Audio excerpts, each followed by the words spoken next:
देख्नुभयो नि, संविधान सभाको चुनाव भयो, दुई कार्यकाल अर्का प्रधानमन्त्री भए, संविधान त बनेन। तेस्रोचोटि जनताले बुझे संविधान त कसैले बनाउन सक्दैन, काङ्ग्रेसले नि बनाउँछ। काङ्ग्रेसलाई मेन्डेट दिए, सुशील कोइराला प्रधानमन्त्री बन्नुभयो, देशले एउटा संविधान पायो। हो, संविधान बनाउने कुरामा जङ्गलमा बसेको माओवादीलाई ल्याउँदै गर्दा, चर्केको मधेसवादीहरूलाई जोड्दै गर्दा त्यो संविधान बनाउँदा अलिकति बाङ्गो टिङ्गो भएको होला, तर त्यो ढुङ्गाले लेखेको संविधान त होइन नि। त्यसलाई पनि त सुधार्न सकिन्छ, त्यसलाई पनि त व्यवस्थापन गर्न सकिन्छ, त्यसलाई पनि त धेरै मन जोड्न सकिन्छ सबै जनताहरूको। त्यसकारणले त्यो भावनालाई एकीकृत गरेर हामीले संविधानसम्म पनि केही संशोधन गर्नुपर्ने अवस्थाहरू छ। त्यसकारणले नेपाली काङ्ग्रेस पार्टीलाई विजय गराउनुपर्छ।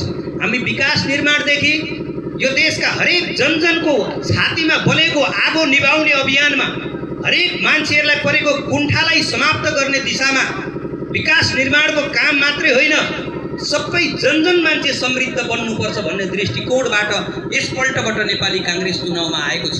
नयाँ विचार लिएर आएको छ, नयाँ उमङ्ग लिएर आएको छ, नयाँ सृजना लिएर आएको छ। यसकारणले मेरो दाजुभाइ दिदीबहिनीहरूलाई आग्रह छ, मजदुर साथीहरूलाई आग्रह छ, मजदुर साथीहरूको भावना, यो त बगानले छोएको ठाउँ हो।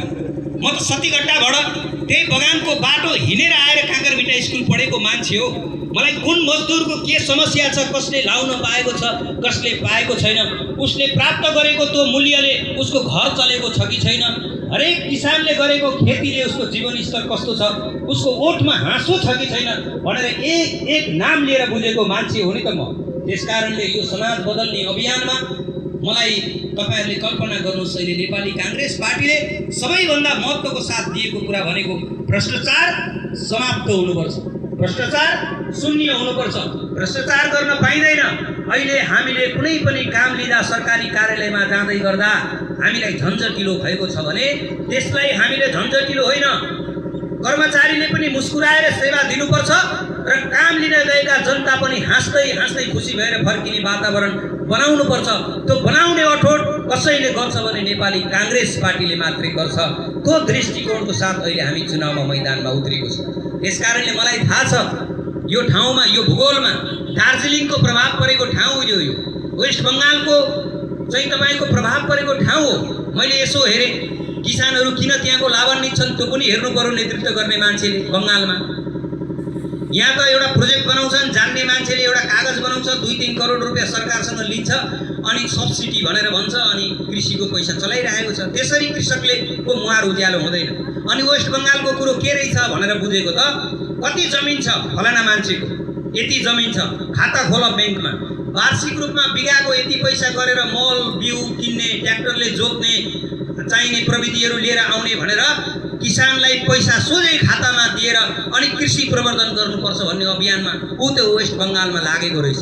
त्यसकारणले हामीले पनि कृषिमा यहाँका कृषक दाजुभाइ दिदीबहिनीहरूलाई हामीले अनुदानको व्यवस्था गर्न सकेनौँ।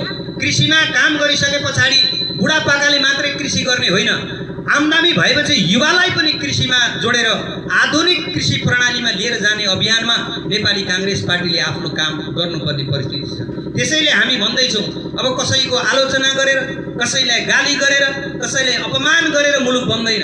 अब त हामीले क्रान्ति गरेर, आर्थिक क्रान्ति गरेर मुलुक अगाडि बढाउने अभियानमा, युवा जोड्ने अभियानमा, महिला दिदीबहिनीहरू जोड्ने अभियानमा, मजदुर जोड्ने अभियानमा, हरेक मान्छेले मेरो राष्ट्र मैले गौरव गर्ने राष्ट्र बन्यो भन्ने दिशामा लिएर जानको निमित्त सबै आफ्नो ठाउँमा संयमित हुन जरुरी पनि छ र यो अभियानमा साथ दिन पनि जरुरी छ। त्यसकारणले मेरो आग्रह छ विनम्रतापूर्वक, कहीँ कतै किन्तु परन्तु भनेर नअल्मलिनुहोस्। यो देश बनाउने जिम्मा कसैले लिन्छ भने नेपाली काङ्ग्रेस पार्टीले नै लिन्छ। यो अभियानमा तपाईहरुको साथ र सहयोग रहोस्।